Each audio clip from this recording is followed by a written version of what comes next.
Here we are getting ready. In fact, we are ready getting into the newspapers this morning. And I have Samuel Kojo Brace, my colleague, assistant editor, right here at the Multimedia Group. I see a Hwahwa Okakra. What do you say? Chamber. Eva. Samuel Kojo Brace na ye. The other one, later I be home come on. Hosts of Joy News Desk, Joy News Today. So, why are Joy News Prime there? Have you done Yeah, I do it on Thursdays and Fridays. Have you ever done the Joy Newsroom? Yes, I have. Okay. I don't know which bulletin I haven't tried my hands on. I've done even business before. I think business was my first time. You'd be solid guy.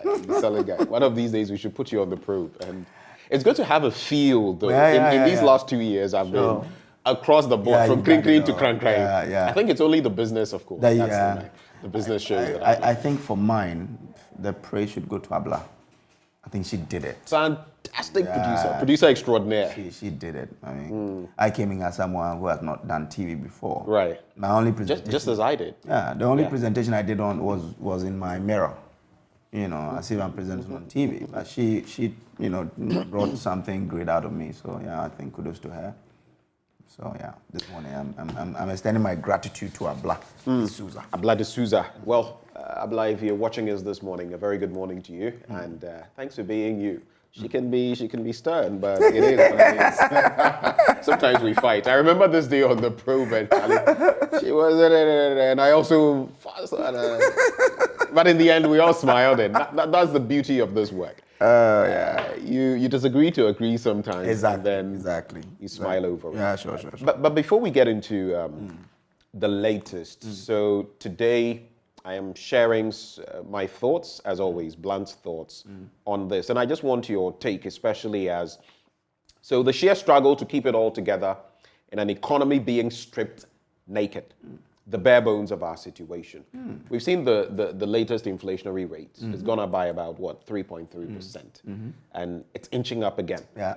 While some people will even say that, look, on the ground, that may not be our reality. Our reality may be far above that. But you heard from the IMF yesterday speaking about Ghana and talking about the fact that our monetary policy rate hikes must be managed. Else, if you overdo it, you create a big problem. You create a recession. And now, I told you, I'm on a facility. I've noticed that now they are charging me a lot more per month. It also means if you're going for a bank loan around this time, Charlie, you're going to pay through the nose. It's not going to be easy. Then, I have this transaction. They pay me rough, say I know, because I had to get some money. So, it's in dollars. And I now have to grapple with getting that with More CDs. cities. And honestly, I am feeling the pinch. Yeah. Because it's now, 11.62 as of yesterday. Okay. I mean, it hit 11.2. I mean, you would buy it then for 11.4 and the rest. Now it's 11.62.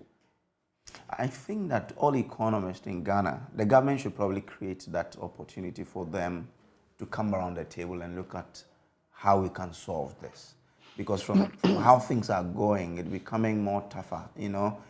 People that I didn't expect to be seeing certain posts from on social media are now posting in a certain way. Is it the actor Prince David Osei who recently? No, he says that they would. He says, look, he voted for the administration, but they were back on demonstration. Yeah. But I am talking about people, that I felt were comfortable in Ghana. All of a sudden saying that, look, if you have the opportunity to travel, grab it. Wow. And they go and add on Ghana no enye. Wow. It means that people's realities are changing.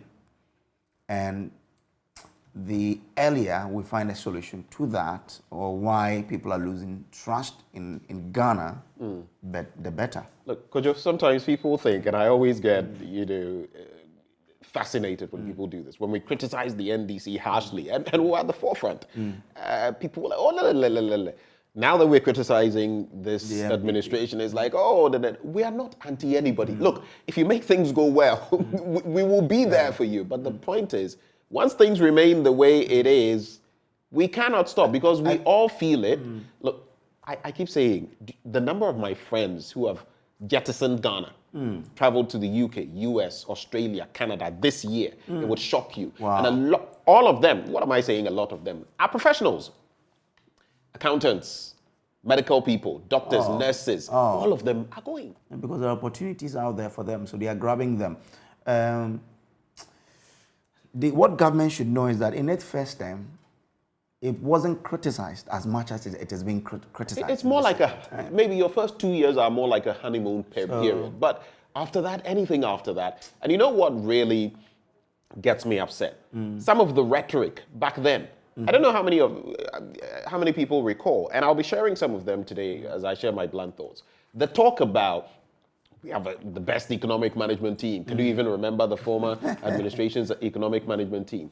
The fact that people said at the time when the dollar to CD ratio was about 4 point something. 4 point something leading to, and it had been brought to about, because when in January 2017, it was pegged at around 4.25 when this administration took over. Later, when it had gone to about 5.8, there was talk about, and if it had been the former administration, it would have been at 16 cities and the rest. Look at where we are. Now the projections are that by close of year, we could hit 15 cities. And you know why I am very little enthused about that? Because all the projections that have been made, if you watch from the start of the year, it could cross 8. We broke the 8 very quickly. We did. We broke the 10. Yeah, we did. Now we are breaking the 12. I mean, the predictions are based on some factors, some indicators that people have access to. So if the World Bank or the IMF is telling you you are likely to break this, then you better take it and do something about it. I think that it has come to a point where the government should welcome people to come up with ideas on how we can solve the challenges of the economy in which we are. Today, senior high schools, and I wonder why the Ministry of Education sometimes denies this when you see visual evidence of this. Some senior high school students are feeding on gari with nothing. Some are feeding on rice with a soup that is meant for. I've seen pictures and videos. My girls. I mean, how can that be for a table in a senior high school? Let's and someone said this can't be a senior high school. I said, nah. But the bowl, how do you call it? I mean, I wasn't in a boarding school, so I didn't know. It's more like a cauldron, be like that. You call it a pantry base or what? I mean, that's for a table. When you go to the senior high school and they are at the boarding school, that's for a table. Yeah. So you cannot see that and tell me that's not the senior high school. It's time that these people, government, accept the challenges and says, okay, yes, that's it. How do we solve it? I heard Kofi Asare of the Education Watch. Yeah, Africa Education Watch. He says that, look, let us do cost sharing when it comes to the feeding. It's important. Yeah. You owe suppliers millions of Ghana cedis. You don't have the funds. Today, I'm being told that... I don't get my apologies. I don't get the thinking. You're struggling, like Kojo, you're saying. Yeah. And the point is that parents, and in fact, the interesting thing is a lot of parents have said, I mean, let's do something. And it's not as though that would change free SHS. Some have even started. Everybody is for this free SHS. But the point is, if it's going to continue incurring debt, which we in the end will have to pay, how about you just let us take away that debt so that it doesn't lead to other major problems, financial problems or economic problems for us in the future. Especially when our kids and are going hungry. the parents are willing to pay. It's just a component of it that you're saying, you know what, parents, come on board. Let's do this. Yeah. I mean, it could even be for a while till we have some stability. But no. Some time ago, the president made mention of the fact that, well, they will now be willing to have we need to have a national dialogue. Have you seen any dialogue on that? That dialogue should come off so that we can all, fashion out the appropriate ways of getting out of this quagmire. Because we can't have our children feeding on what they are feeding. It's what I saw, I was like, what? You cannot do that to people. So let's look at it. We cannot continue also owing these suppliers. Sometimes some of these people have gone for bank loans and have injected into these businesses. When you owe them over a period, how do you call it? The value of the money today wouldn't be the same value 3 or say 4 weeks to come. So it's about time government looks at how we can do cost sharing to make sure that the school feeding or the senior high school is really effective, that our children will be eating the right meals that they have to and not be feeding on the meals that they are, because, Charlie? It's a worry. But let's get into the papers. I have 4 of them this morning. I know you have same about 4 or 5. Let's get into what you have. The Daily Graphic. Daily Graphic, big one. Operation Hot 2 relaunched as chiefs, MMDCs empowered. It says the government has relaunched Operation Hot 2 to reinforce the war on illegal mining activities.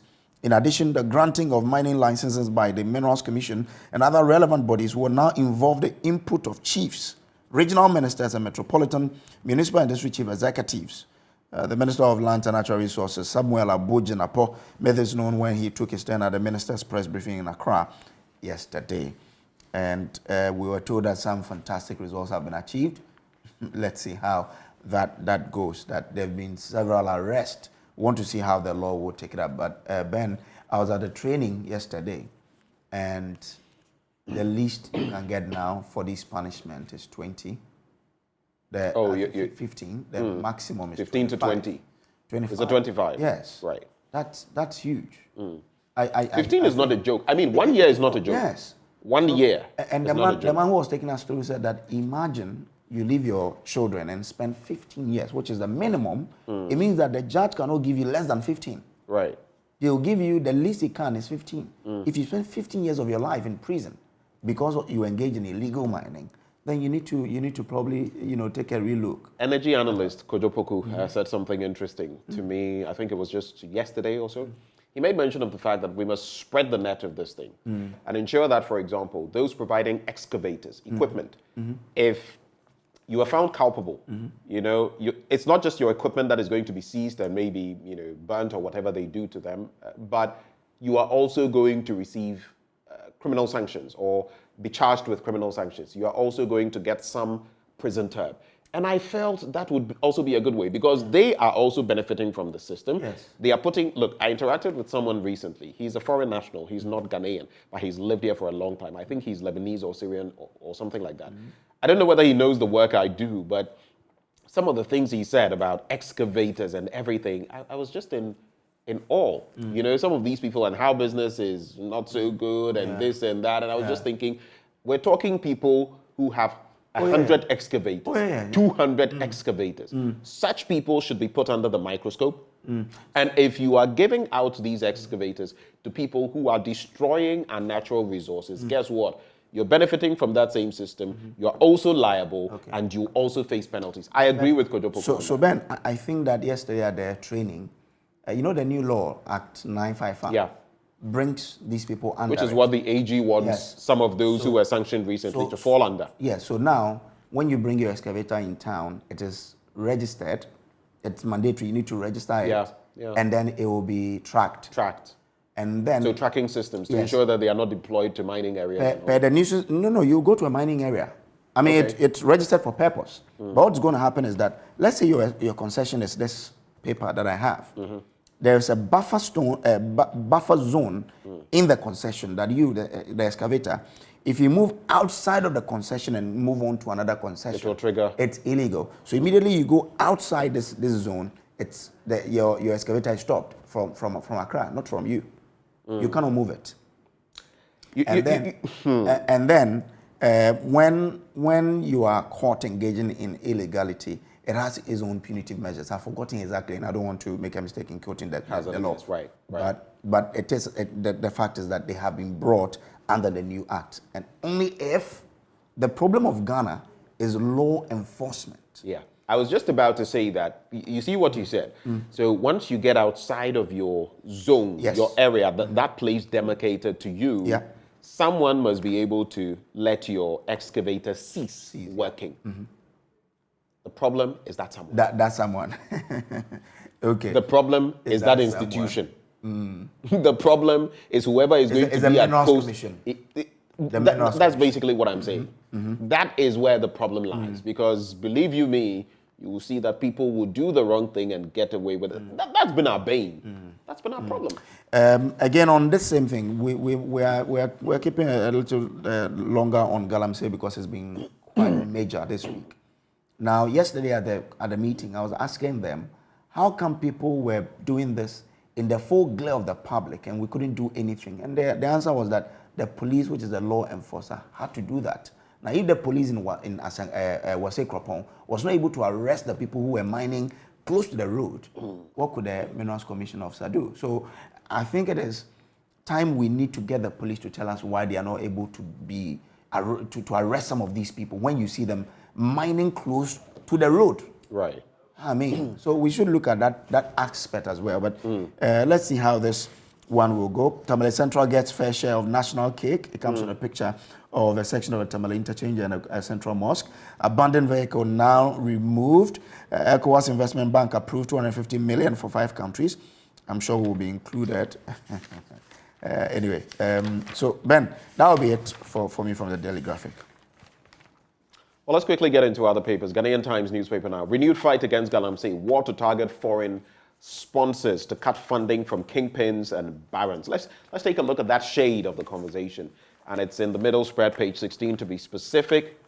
The renewed fighting against illegal mining, aka Galamsey, in the country is to focus on foreign nationals and the kingpins sponsoring activities of illegal miners, the Minister of Lands and Natural Resources, Mr. Samuel Abu-Jinapor, has said. According to him, the focus on the kingpins, barons, and foreign nationals is to cut the sources of funding of these illegal miners and also help to deal with the menace in a very holistic and effective manner.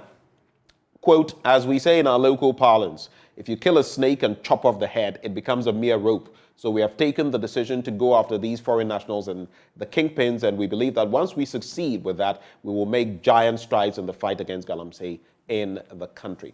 Now, under the Minerals and Mining Amendment Act 2019, that is Act 995, the punishment for foreigners engaged in illegal mining is 20 years imprisonment plus a fine of not less than 1.2 million Ghana cedis plus deportation after serving the sentence. And for Ghanaians, the minimum punishment is 15 years imprisonment and a fine of 120,000, he explained.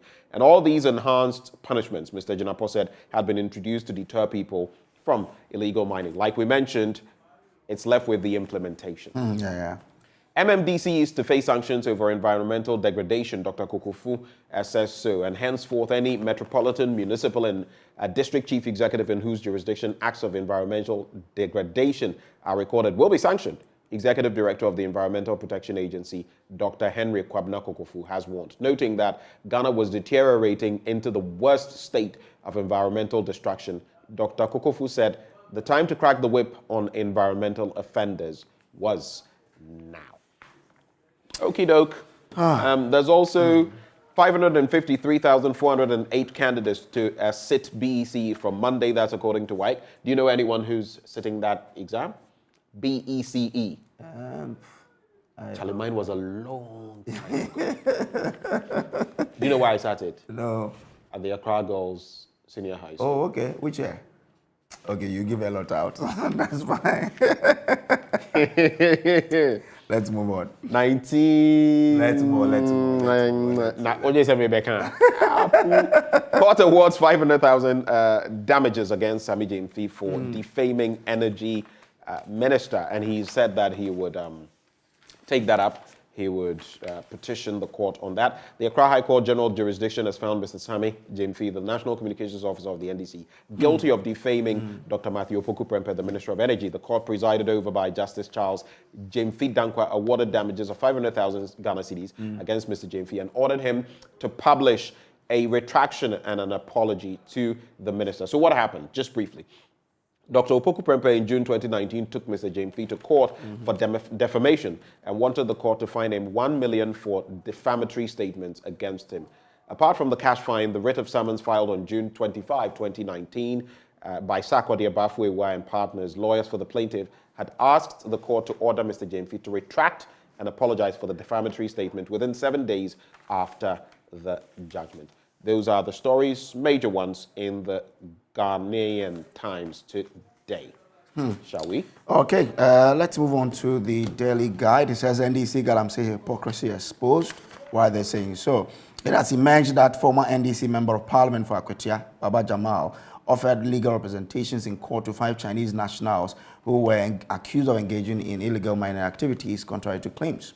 Some members of the opposition NDC took offense when news broke on Tuesday that the immediate past national chairman of the NPP, Freddie Blay, is the lawyer for some 3 Chinese nationals and 1 Vietnamese standing trial at the High Court 5 for illegal mining related offenses. So, I mean, that's how they run around it. But again, Agrada denied bail again. Now, self-styled evangelist Patricia Asiedua Odro, also known as Nana Agrada, was yesterday remanded into police custody after an Accra Circuit Court once again turned down another application for bail made on her behalf. She was hauled before the court last Monday for allegedly defrauding a number of people by deceiving them she could double any amount of money they gave her. And I'm told that the police have received over 30 complaints so far.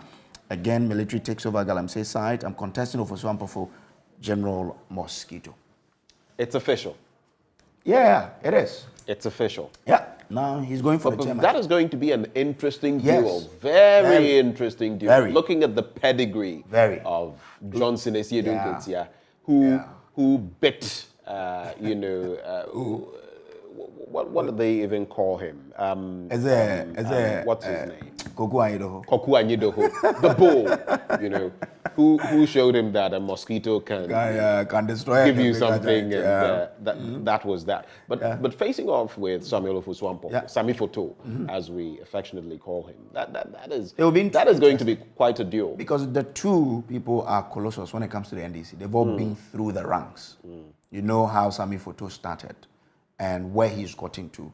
How I think they've all been former members of parliament. Has Sami Foto been a member of parliament? I am not sure. Okay. I'm not certain. But Mosquito has been. He has been. Yes, he has been.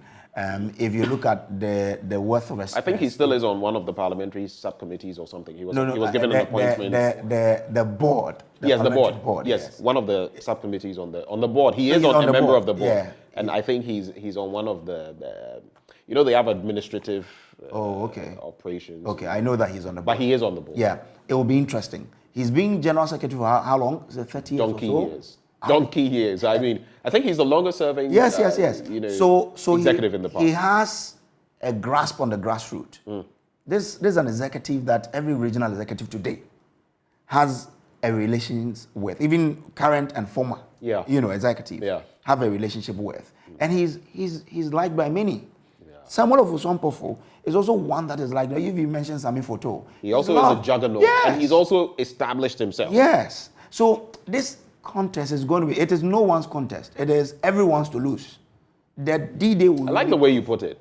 Exactly. I mean, there's no favorite in there. Do you think the party could end up losing from this? Because like it or not, there are those who would follow Johnson Esiedun Ketia, whatever he goes for.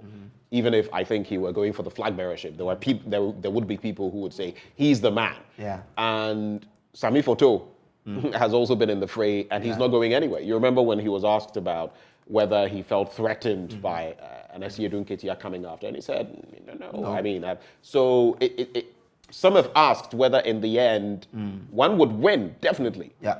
But will the party lose? That's the question. The party won't lose. The party sees 2024 as theirs to lose. And therefore, they will do everything to win it. I mean, they will not allow a mere intra-party election to derail their chances of winning 2024. So I don't see them breaking apart as a result of this contest.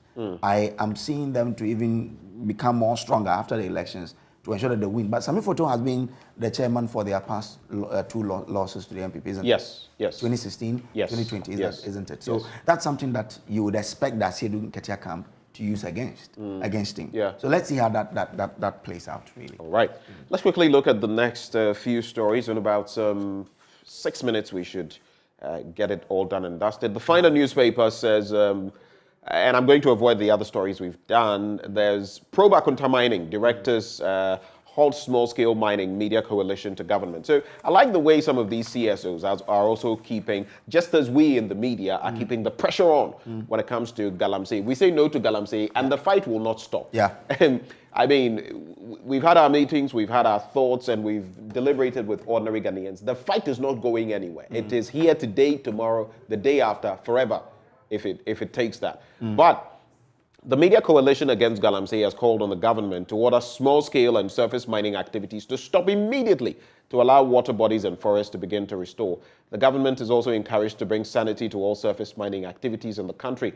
The coalition in a statement admonished the government to ensure that the Minerals and Mining Act Act 703 as amended was enforced without fear or favor. They make a number of points in there. If you want further details, get onto page 6 of the paper. There's also on page 7, breast cancer is not a death sentence. And it worried me recently. I think there was a random check by one institution, and I think 50 to 60% of those who were screened had, some issues, and that is a big concern when it comes to. Did you go to check yours when they came to multimedia? No, I didn't. I went to check mine. Right. And they declared, said, "Oh, I'm fine. I'm okay." So now I'm confident that I'm okay. You are confident you're okay? Yes. You need to. Okay. You should have been there. The way they. But I've noticed you have some. For like, when they're gonna say. That thing. How do you call it? For like. That's what. For. I don't know for now. Breasts. I mean, how can I have breast? I don't have this one. It's not breast. Why you? Oh no, but this is not breast. This is my But chest. I've seen. Oh please, you haven't expression seen, of. Don't you have seen any? You haven't seen anything. Don't say. But I think about it. It's about 1% of men who actually end up getting breast cancer. So it's not just a woman's thing. No. Don't assume that. We've always made mention of that. But that's on the back of the Akwanta mining thing, yesterday the lands minister spoke to MFR Pao, and he revealed that I did. The Forestry Commission is investigating the circumstances under which Akwanta mining entered the forest, because the law is that you cannot. They do not know. You cannot. Are you saying they do not know? You cannot. After they were there for how long? Yeah. That's also. So we have to push to get the result of this particular investigation he's talking about. But the Chronicle says blame military if Galamsey fight fails. It is high time military high command, which will be held accountable, because nobody, not a minister, not a politician, not a religious leader, not a chief, is allowed to call the commanders in their field to say do this or do that. Oh, okay. So that's where it is. So the military commanders have to ensure that we win this fight. Janapo is talking tough after redeployment of soldiers. That's it. We will contest 2024 with our own referee, John Mahama there. And he says that they have to ensure that they go in there with things that can help them win. So it's not as if they are going to come in with their own electoral commission. That's not it. He explained further in that particular interview. He says that so a lot of things went wrong. We have done our post-mortem. We realized that we have to go into the ring with our own referee. Now, when pressed by the interviewer on what he meant by that statement, the eloquent communicator and historian, after a brief pause, managed to cite how there was no space on the pink sheet to record the number of people verified biometrically. He later said he made a statement, and I quote, "Going into the ring with our own referee as a metaphor because of a boxing bout that former world champion Azuma Nelson had with Jeff Finich in 1992 in Australia. Azuma stated that his referee would be his gloves. So once he knocked down the opponent, the fight had been decided by him." That's what John Mahama is saying. Okay. All right. I'll wrap with two major stories, one from the Custodian, the other from the Ghanaian Publisher. So the story from the Custodian, EC to axe Reku Brobe's defunct UGM and 16 other parties. Stories there. You've heard of those 17 parties that are affected and likely will be on the chopping block of the EC. Yesterday I heard Kofi Akpalu of the LPG and others, Odike, join the conversation and talk about what this means. There's also, just let me rope in this story and then you can react to them. In the Ghanaian Publisher, non-payment of contractors, reason for stalled roadworks highways. So Mr. Philip Samini, the Upper East Regional Director of Highways, has decried the non-payment of road contractors, saying it is the major reason most road constructions in the region are not completed. Quoting him, he says, for example, the partial reconstruction and upgrading of the Sumbrungu through the Bolgatanga Technical University to Zoko and Namok Highway has stalled because the first certificate raised by the contractor at 8 million Ghana cedis for the 12-kilometer part of the road has not been paid. Mr. Samini said this in an interview with the Ghana News Agency in Bolgatanga when he gave an update on road construction in the area. So 2 issues, the Commission on the Political Parties and contractors not being paid. Quick thoughts? Very, very. For the contractors, I think it's about time government has to find ways of paying them. But the reason why most of our roads are the way they are is because the contractors have put in money, they are not being paid. I know one man, Asabia, he does a lot of work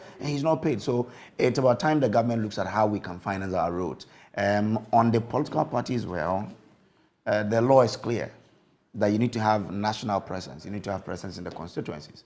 If you don't have it, it means that the basic condition upon which you need to fulfill for you to be a political party is not there. So why do you still, stay on the books of the EC? So I think that if the EC is applying the law, let's support it to apply the law. Let the law be applied. And this is a call that some other political parties, some other prominent people in the country have always put forth. Yesterday, I've forgotten whom I heard from I think it was Felix Kwachufosu, who said that this had been a call for the NDC for donkey years, and that at best for them it was just in response to that. But let's take the politics out. The point is we need to weed down any political parties that are not serving the purpose per the Constitution, doing what is identified. And I think it's only a step in the right direction. Because if the precondition is that get national presence and you don't have it, you don't have officers in the constituencies, of course, the EC has to crack the whip. Unless, of course, the law says that you can be in existence without those things. But if it is a major prerequisite, it's a prerequisite. So that is it. Let's wrap with the Republic Press. Republic Press says gender ministry turns blind eye as charlatans exploit sick children. There's a whole thing of people parading sick children in the street to demand for arms. The accusation is that the ministry responsible is not, looking at that particular practice to ensure it ends it. So it's a call on the gender ministry to ensure that it does put an end to that practice. There's also that bit about Agrada in high spirits as she sings into the cooler. She was singing yesterday as she was being taken to the police car. So that's what the paper is referring to. She was singing. Reminds me of this.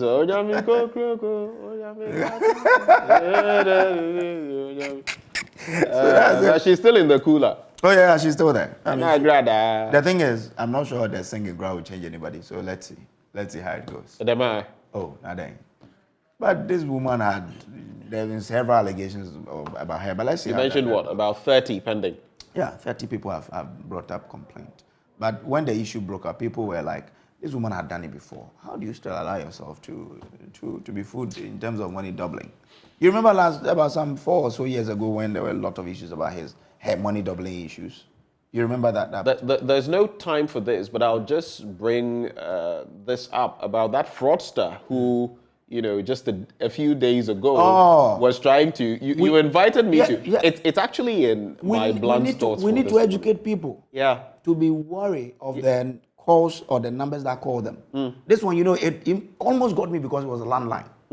Apparently, the way the guy was speaking, then you were smart enough to say, tell him you go to a branch.